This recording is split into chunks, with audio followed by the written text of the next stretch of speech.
انشاءاللہ تبارک و تعالیٰ آج کے اس درس قرآن میں سورہ عادیات کے تعلق سے پڑھیں گے۔ سورہ عادیات یہ مکی سورہ ہے اور ایک قول کے مطابق حضرت عبداللہ ابن عباس رضی اللہ تعالیٰ عنہ فرماتے ہیں کہ یہ سورہ جو ہے مدنی سورہ ہے، لیکن حضرت عبداللہ ابن مسعود رضی اللہ تعالیٰ عنہ فرماتے ہیں کہ یہ مکی سورہ ہے، اور اسی پر تمام لوگوں کا اجماع ہے کہ یہ سورہ مکی سورہ ہے، یعنی مکہ مکرمہ میں اس سورہ پاک کا نزول ہوا ہے۔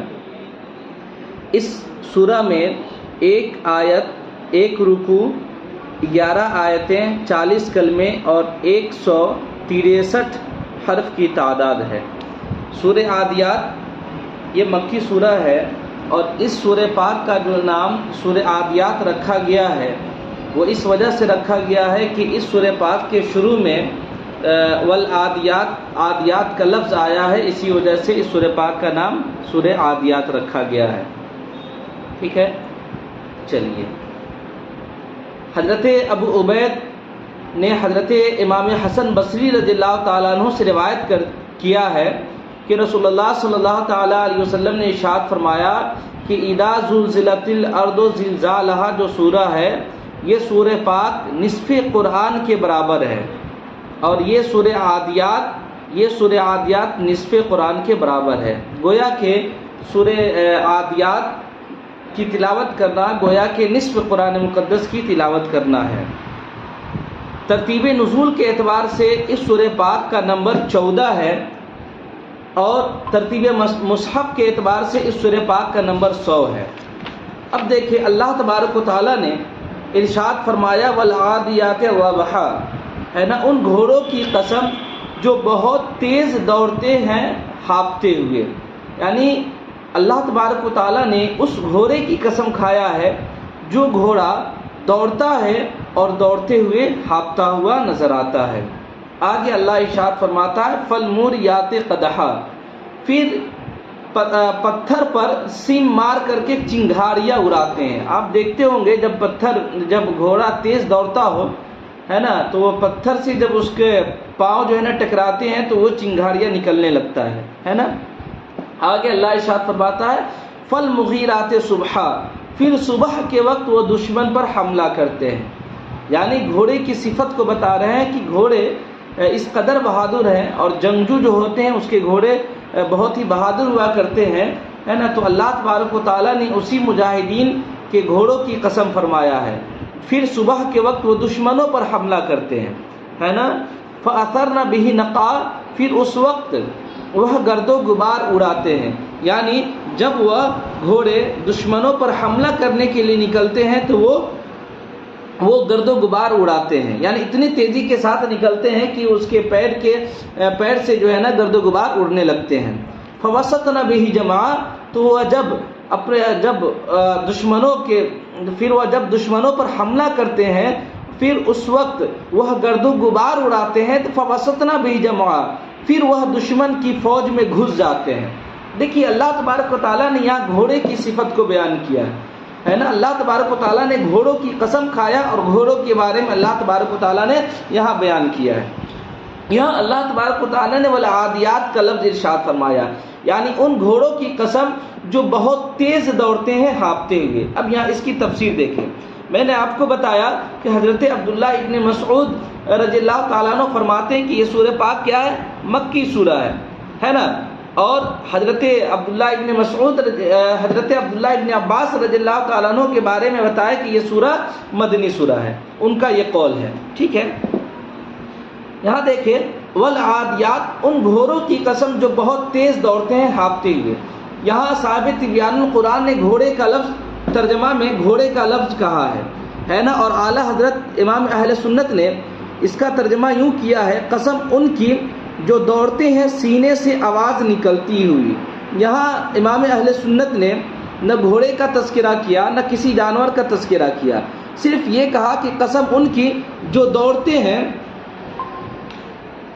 دوڑتے ہیں سینے سے آواز نکلتی ہوئی، ٹھیک ہے نا۔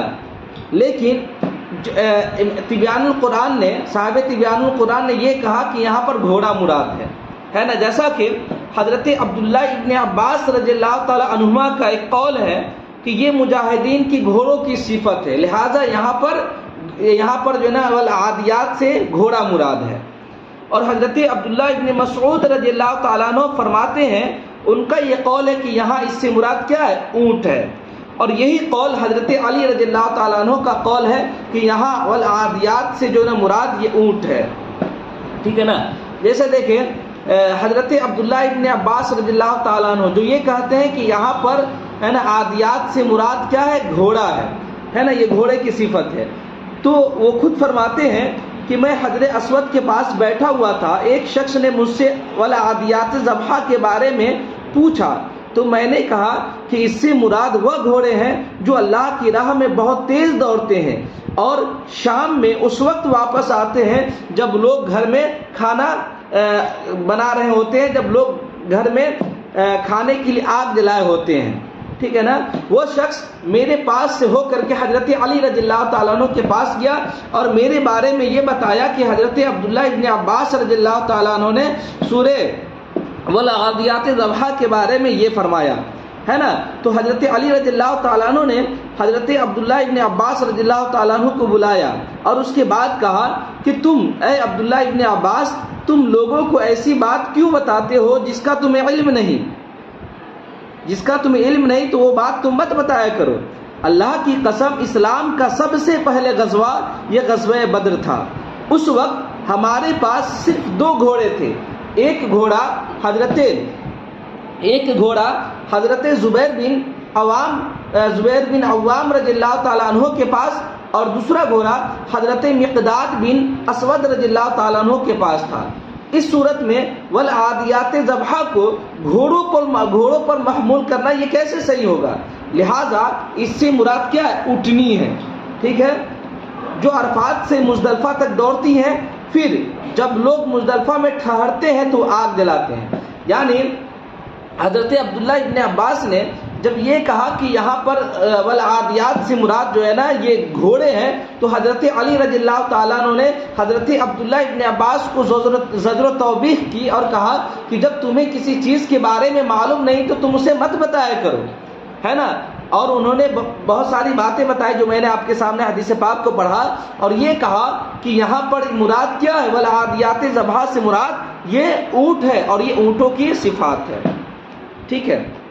حضرت ابن جریر نے یہ کہا کہ یہ بات جب ہوئی نا، حضرت علی رضی اللہ تعالیٰ عنہ نے حضرت عبداللہ ابن عباس پر جب زجر و توبیخ کی تو حضرت امام ابن جریر کہتے ہیں کہ حضرت عبداللہ ابن عباس رضی اللہ تعالیٰ عنہ نے اپنے قول سے رجوع کر لیا اور حضرت علی رضی اللہ تعالیٰ عنہ کے قول کو ایکسیپٹ کر لیا اور یہ کہا کہ یہاں پر جو ہے نا والعادیات سے مراد کیا ہے؟ یہ اونٹ ہے، ٹھیک ہے نا۔ لیکن امام ابن جریر نے یہ بھی کہا کہ حضرت عبداللہ ابن عباس رضی اللہ تعالیٰ عنہ نے جو پہلے کہا تھا نا کہ یہاں پر کیا ہے؟ گھوڑا مراد ہے، اور یہی قول کیا ہے؟ یہ صحیح ہے۔ کون کہتے ہیں؟ امام ابن جریر۔ وہ یہ کہتے ہیں کہ دیکھیں ذبح کا معنی ہوتا ہے یہ ہاپنا، ذبح کا معنی ہوتا ہے ہاپنا، اور یہ ہاپنا جو ہے نا جانوروں میں سے صرف 2 جانور ہوتے ہیں جو ہاپتے ہیں، ایک کتا ہاپتا ہے اور دوسرا جو ہے نا گھوڑا ہاپتا ہے نا، اس کے علاوہ کوئی دوسرا جانور نہیں ہاپتا ہے۔ لہٰذا یہاں جو ہے نا والعادیات سے مراد کیا ہے؟ یہ گھوڑا ہے، یہ حضرت امام ابن جریر نے کہا، ٹھیک ہے نا۔ چلیے اب آگے دیکھیں، اللہ ارشاد فرماتا ہے فالموریات قدحا، ہے نا، پھر پتھر پر سیم مار کر چنگھاریاں اڑاتے ہیں، ہے نا۔ اس سے مراد کیا؟ دیکھیں اس سے مراد یہ ہے کہ آگ روشن کرنے والے، ہے نا، آگ روشن کرنے والے۔ اکرمہ نے یہ کہا کہ اس سے مراد جو ہے نا مجاہدین کے وہ گھوڑے ہیں جو پتھریلی زمین پر جب چلتے ہیں تو ان کے سیموں کی رگڑ سے آگ کی چنگھاریاں اڑتی ہے۔ یعنی پتھر جب گھوڑے جب مجاہدین کے گھوڑے جب پتھر پہ چلتے ہیں نا تو جو ان کا پیر کا یہ نچلے والا حصہ ہے نا، یہ جب پتھر سے ٹکراتے ہیں نا، تو جب پتھر سے ٹکراتے ہیں تو چنگھاریاں پیدا ہونا شروع ہو جاتا ہے، ٹھیک ہے۔ چلیے آگے اللہ ارشاد فرماتا ہے فالمغیرات صبحا، ہے نا. پھر صبح کے وقت دشمن پر حملہ کرتے ہیں، یعنی جانوروں کی یہ صفات ہے. یعنی پھر وہ جانور کیا کرتے ہیں، جانور یہ صبح کے وقت دشمنوں پر حملہ کرتے ہیں، ہے نا. اکثر مفسرین کرام نے یہ کہا المغیرات سے مراد یہ ہے کہ گھوڑوں پر سواروں کے دستے جو صبح کے وقت دشمن پر حملہ کرتے ہیں، صبح کے وقت دشمن پر حملہ کرتے ہیں، ہے نا. اور علامہ القرضی نے یہ کہا کہ اس سے مراد اونٹوں کی وہ جماعتیں ہیں جو اپنے سواروں کو لے کر قربانی کے دن صبح کے وقت مینا کی طرف تیز رفتار میں چلتے ہیں، تیز رفتار میں جاتی ہیں. اور دیکھیں یہاں پر یہ کہا گیا کہ فالمغیرات صبح، ہے نا. پھر صبح کے وقت وہ دشمن پر حملہ کرتے ہیں، ہے نا. اسی وجہ سے دیکھیے کہا جاتا ہے کہ جب آپ صبح کو نکلے نا تو فجر کی نماز کے بعد نکلے، یہی مستحب طریقہ ہے. یہ نہیں کہ پہلے نکل گئے. جو آداب ہوتے ہیں نا وہ کیا ہے کہ صبح کے وقت جب آپ کہیں جائیں نا تو فجر کے نماز ہی کے بعد جایا کریں، ہے نا. فجر کے وقت کے بعد ہی جایا کرے. اسی وجہ سے کہا گیا فالمغیرات صبح. پھر وہ دشمنوں صبح کے وقت دشمن پر حملہ کرتے ہیں، یعنی فجر کے وقت، صبح کے نماز کے بعد. چلیے آگے دیکھیے، آگے اللہ ارشاد فرماتا ہے فَأَثَرْنَ بِهِ نَقْعًا، ہے نا. پھر اس وقت وہ غبار اڑاتے ہیں، یعنی جب وہ دشمن پر حملہ کرنے جاتے ہیں نا تو وہ اس قدر جاتے ہیں، اس طریقے سے جاتے ہیں کہ وہ ان کے پیر سے جو ہے نا گرد و غبار اڑتے ہوئے نظر آتے ہیں.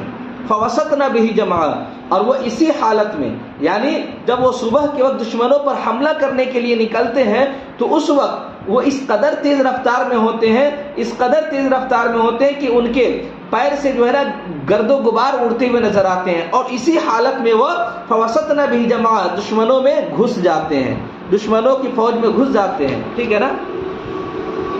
چلیے آگے اللہ ارشاد فرماتا ہے ان الانسان لربہ لکنود، کہ بے شک انسان اپنے رب کا کیا ہے، ناشکرا ہے.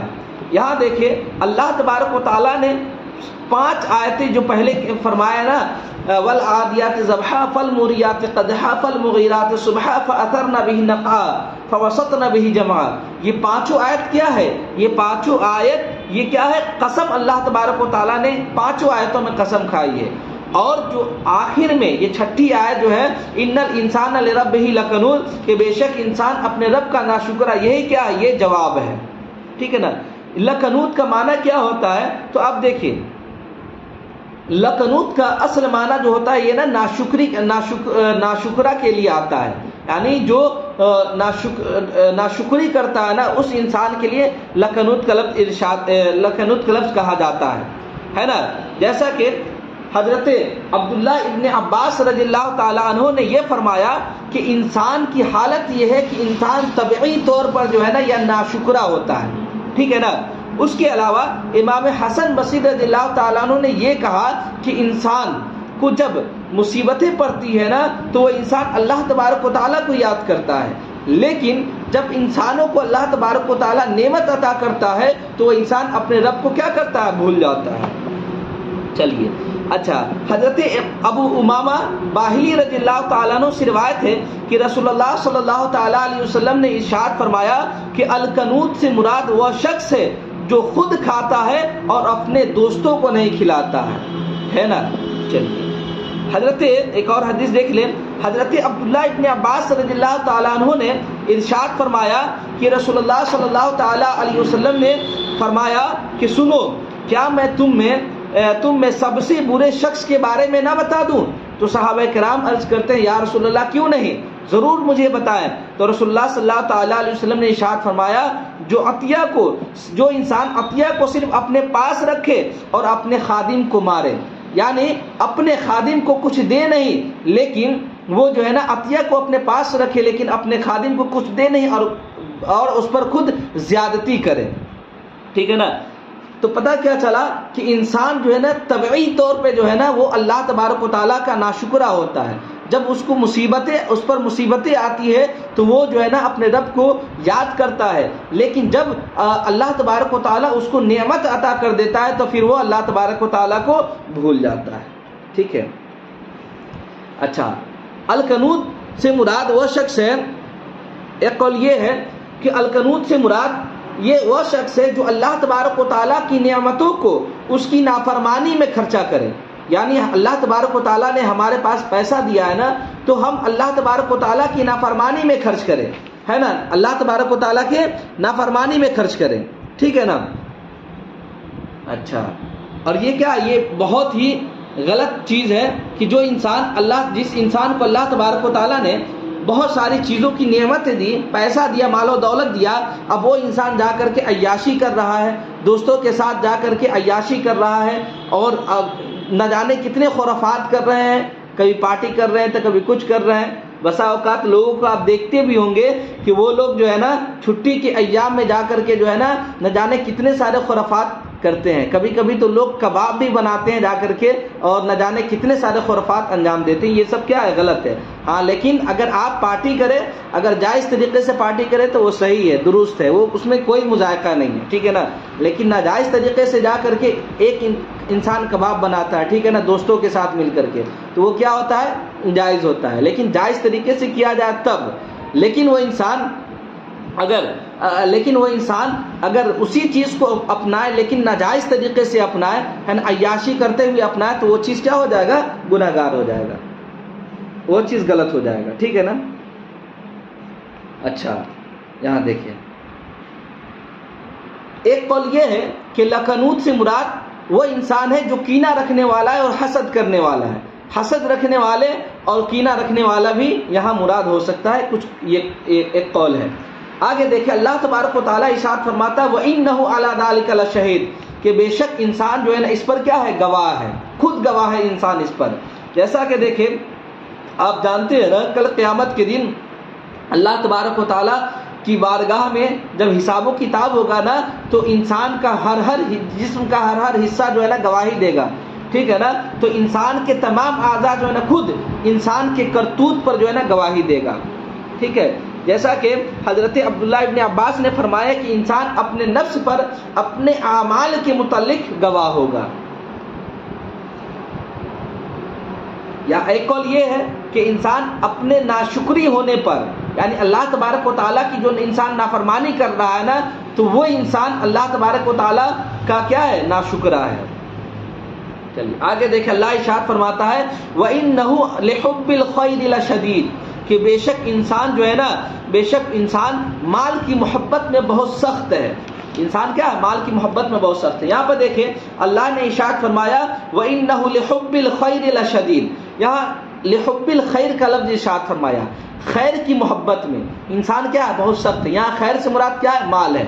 اب کہیں کہ مال کیسے، تو دیکھیں خیر سے مراد کبھی کبھی مال بھی ہوتا ہے. جیسے کہ سورۃ المعارج کی آیت نمبر 21 کو اٹھا کر کے دیکھ لیں، اللہ ارشاد فرماتا ہے وَإِذَا مَسَّهُ الْخَيْرَ مَمْنُوعًا، یعنی جب انسان کو مال ملتا ہے تو وہ انسان کیا کرتا ہے، بخل کرتا ہے. یہاں بھی خیر کا لفظ ارشاد ہے، لیکن یہاں مراد کیا ہے، مال ہے. تو پتہ کیا چلا کہ خیر سے جو ہے نا کبھی کبھی مال بھی مراد لیا جاتا ہے. وہی مراد کیا ہے، یہاں پر مال ہے. وَإِنَّهُ لِحُبِّ الْخَيْرِ لَشَدِيدٌ، کہ بے شک انسان جو ہے نا مال کی محبت میں کیا ہے، بہت سخت ہے. جب انسان مال کی محبت میں پڑ جاتا ہے نا، جب انسان مال سے محبت کرنے لگتا ہے تو وہی انسان کیا ہوتا ہے، مائزر کہلاتا ہے، کنجوس کہلاتا ہے اور بخیل کہلاتا ہے.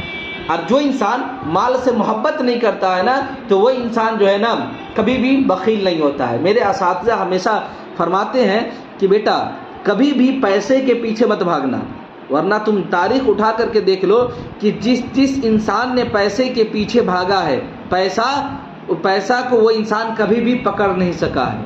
لیکن تم اگر پیسے کے پیچھے نہ بھاگو گے تو پیسہ تمہارے پیچھے بھاگے گا، ہے نا. یہ چیز حقیقت بھی ہے، میں نے آزمایا بھی ہے. ٹھیک ہے نا. اس لیے آپ لوگ پیسہ سے محبت ہرگز نہ کریں، کیونکہ یہ پیسہ کیا ہے، آج ہے کل نہیں ہے. محبت تو انسان کو اپنے اعمال سے ہونی چاہیے، اپنے خدا سے ہونی چاہیے، اپنے رسول سے ہونی چاہیے. چلیے جو انسان مال سے محبت کرتا ہے نا اس کے بارے میں دیکھیں. صحیح بخاری شریف کی حدیث ہے، حضرت عبداللہ ابن عباس رضی اللہ تعالی عنہما فرماتے ہیں کہ میں نے نبی کریم صلی اللہ تعالی علیہ وسلم کو یہ فرماتے ہوئے سنا کہ اگر ابن آدم کے پاس مال کی اگر 2 وادی ہو، یعنی مال کی 2 باغ ہو، ہے نا، تو وہ تیسری وادی کو طلب کرے گا. ہے نا، اور ابن آدم کے پیٹ کو صرف مٹی ہی بھر سکتی ہے، اور جو شخص توبہ کرے اللہ تعالیٰ اس کی توبہ کو قبول کرتا ہے۔ یعنی ابن آدم، یعنی اگر اس کو 1 کروڑ روپیہ دے دیا جائے نا تو وہ دوسرا کروڑ حاصل کرنے کے لیے خواہاں ہوگا، چاہے گا، ٹھیک ہے نا۔ اور جب اس کو 2 کروڑ مل جائے تو وہ 5 کروڑ حاصل کرنے کے لیے خواہاں رہے گا۔ جب اس کو 5 کروڑ دے دیا کے بدلے 10 کروڑ دے دیا جائے تو وہ 20 کروڑ حاصل کرنے کا خواہاں ہوگا، یہاں تک کہ اس کے خواہشات کیا ہوتے جائیں گے، بڑھتے جائیں گے، بڑھتے جائیں گے، ہے نا، یہاں تک کہ وہ انسان مر جائے گا، مٹی میں چلے جائے گا، تب جا کر کے اس کی خواہشات کیا ہو جائیں گے، پورا مکمل ہو جائیں گے۔ چلیے یہاں دیکھیں، اب مال سے محبت میں ایک اور حدیث دیکھ لیں۔ حضرت انس، یہاں دیکھیں، بخیل، جو انسان مال سے محبت کرتا ہے نا، تو جب انسان مال سے محبت کرتا ہے نا تب جا کر کے وہ انسان کیا ہوتا ہے، بخیل ہوتا ہے، اور جو انسان مال سے محبت نہیں کرتا ہے وہ انسان بخیل نہیں ہوتا ہے۔ آپ میں سے بہت سارے بھی ایسے لوگ ہیں جو مال سے محبت نہیں کرتے لہذا وہ بخیل نہیں ہوتے ہیں، لیکن کچھ لوگ مال سے محبت کرتے ہیں تو وہ کیا ہوتے ہیں، بخیل ہوتے ہیں۔ چلیے آگے دیکھیں، بخیل کی مذمت میں احادیث دیکھیں۔ حضرت ابو ہریرہ رضی اللہ تعالیٰ عنہ بیان کرتے ہیں کہ رسول اللہ صلی اللہ تعالیٰ علیہ وسلم کو میں نے یہ فرماتے ہوئے سنا کہ بخیل اور خرچ کرنے والے، غور سے سنیں گے، بخیل اور خرچ کرنے والے کی مثال ان 2 آدمیوں کی طرح ہے جس کے سینے سے لے کر کے، دونوں پستان سے لے کر کے گردن تک، ہے نا، جس کے دونوں پستان سے لے کر کے گردن تک، ہے نا، لوہے کی زرہ ہو، لوہے کے کپڑا پہنا ہو نا، لوہے کے 2 کوٹ پہنے ہو۔ جو انسان بخیل ہے اور خرچ کرنے کی مثال میرے آقا صلی اللہ تعالیٰ علیہ وسلم اس طریقے سے دیا کہ بخیل اور خرچ کرنے کی مثال ان 2 شخصوں کی طرح ہے جو ہے نا لوہے کی 2 کوٹ کو پہنے ہوئے ہیں، اور وہ 2 کوٹ یہ پستان سے لے کر کے گلے تک ہے۔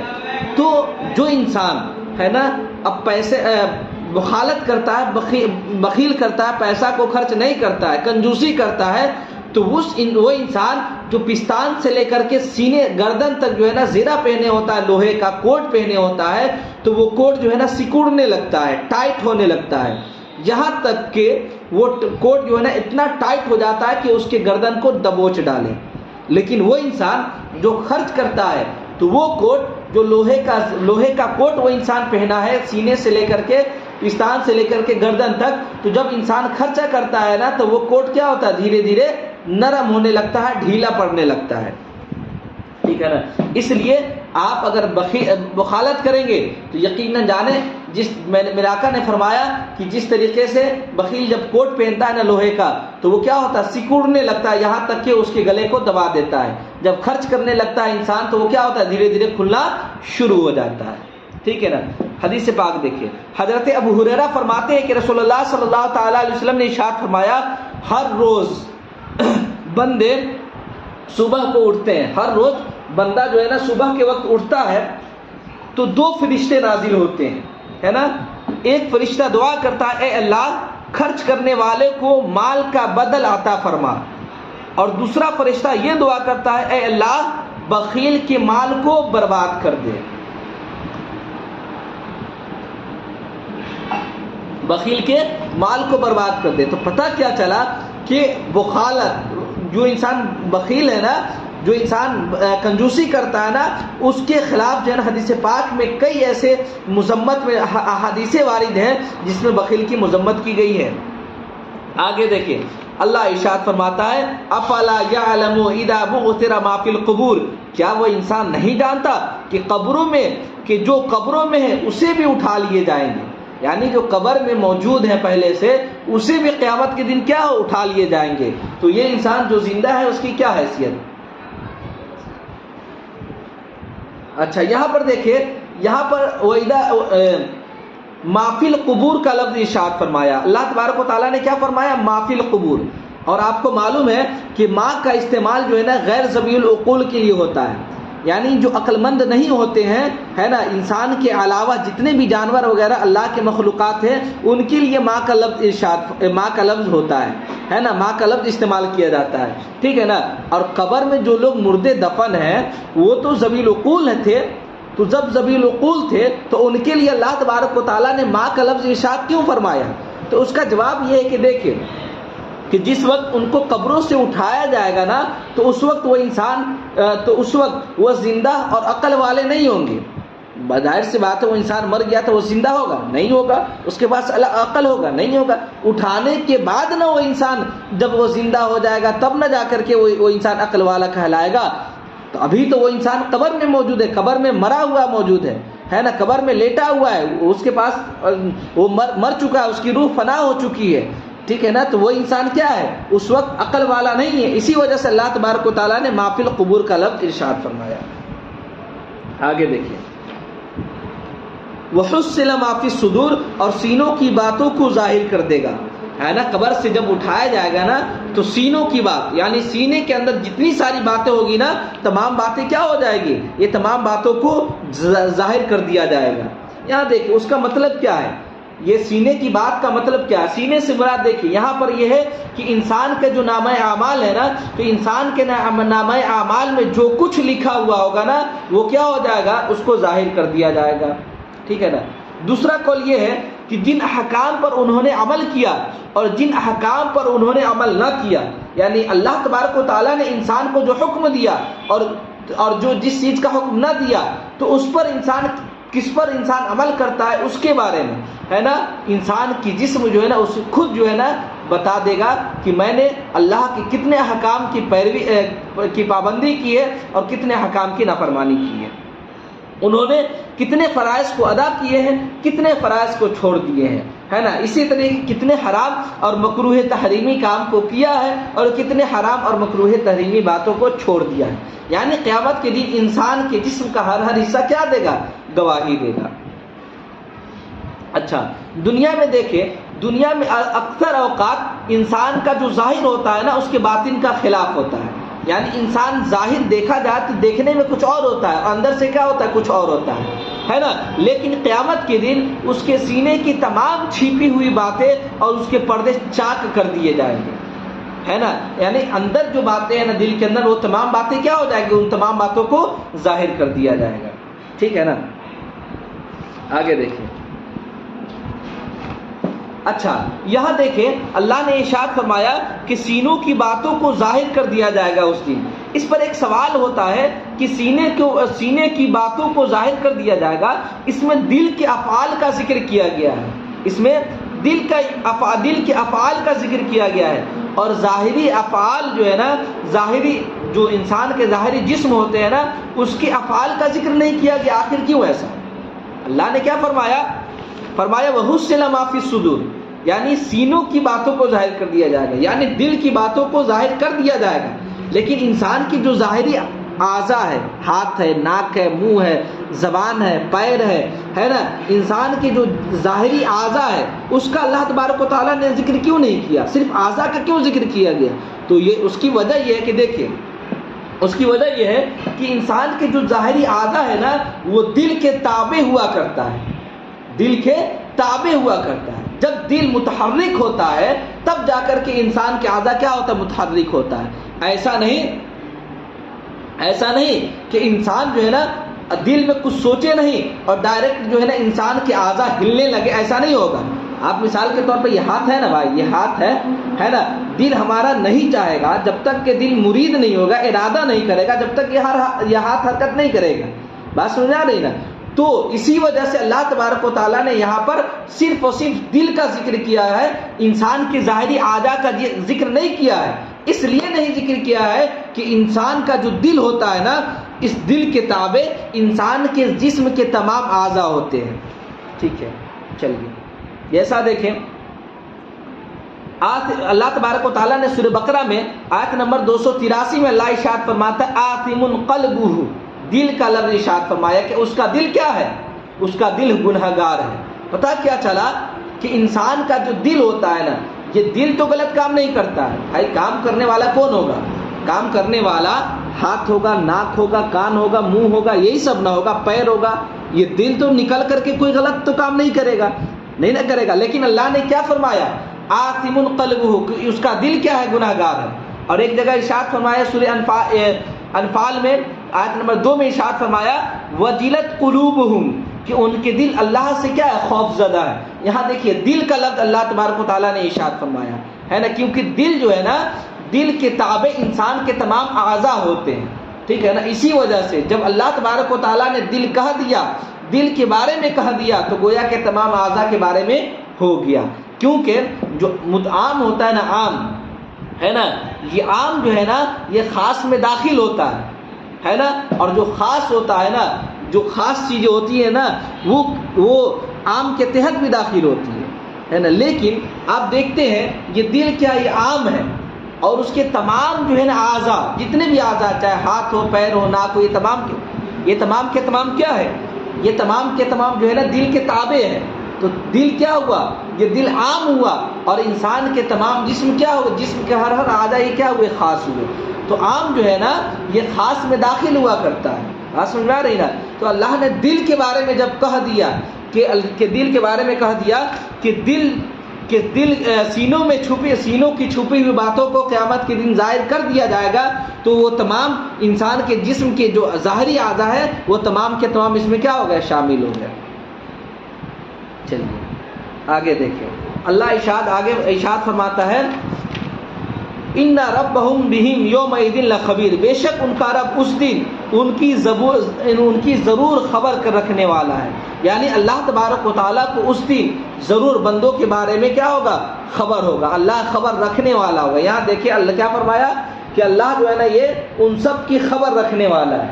تو یہاں پر دیکھیں، اس پر یہ سوال ہوتا ہے، یہ وہم ہوتا ہے کہ اللہ تبارک و تعالیٰ کو لوگوں کو خبر دی جائے گی، تو کیا اللہ تبارک و تعالیٰ کو لوگوں کی خبر کے بارے میں پہلے سے علم نہیں تھا؟ یقیناً اللہ تبارک و تعالیٰ کو پہلے سے علم تھا۔ مثال کے طور پر آپ نے یہ کام کیا ہے، ٹھیک ہے نا، آپ ہمارے پاس مجرم کے بارے معلوم رہتا ہے کہ نہیں؟ جج کو ہے نا، جج کو معلوم رہتا ہے کہ ہاں یہ فلاں کام کیا ہے، لیکن پھر بھی مجرم کو بلا کر کے اس سے کیا پوچھا جاتا ہے؟ کیوں؟ تاکہ اس کو تصدیق دلانے کے لیے، تاکہ اس پر کیا ہے، تاکہ اور جو ہے نا اذعان جو ہے نا یقین اور زیادہ کیا ہو جائے؟ بڑھ جائے، ہے نا۔ لیکن اللہ تبارک و تعالیٰ کی یقین میں بڑھتا نہیں ہے نا، ایسا نہیں کہ اللہ تبارک و تعالیٰ کا جو علم ہے اس میں ترقی ہو جائے، ایسا نہیں ہے۔ اللہ تبارک و تعالیٰ کا اتنا علم ہے کہ ترقی کی جو انتہا ہے نا وہ بھی کیا ہے؟ وہ ختم ہے اللہ تبارک و تعالیٰ کے علم کے پاس۔ تو اللہ تبارک و تعالیٰ لوگوں کی خبر رکھنے والا ہے نا۔ اس کا یہ معنی نہیں کہ از خود سے خبر نہیں ہے، یعنی اللہ تبارک و تعالیٰ تو کیا ہے؟ خود سے اللہ تبارک و تعالیٰ کو ہر چیز کی خبر ہوتی ہے نا، بذات اللہ کو ہر چیز کی خبر ہوتی ہے، کیونکہ اللہ تعالیٰ کا علم کیا ہے؟ یہ تو ازلی اور ابدی ہوا کرتا ہے، اور انسان کے صحائف جو ہے نا، اعمال میں جو فرشتے لکھے ہوتے ہیں وہ انسان پر حجت قائم کرتے ہیں۔ بات سمجھ میں آ رہی نا؟ چلیے آج یہ کی تفسیر ختم ہو گئی، اور سورہ عادیات کی جو ہے نا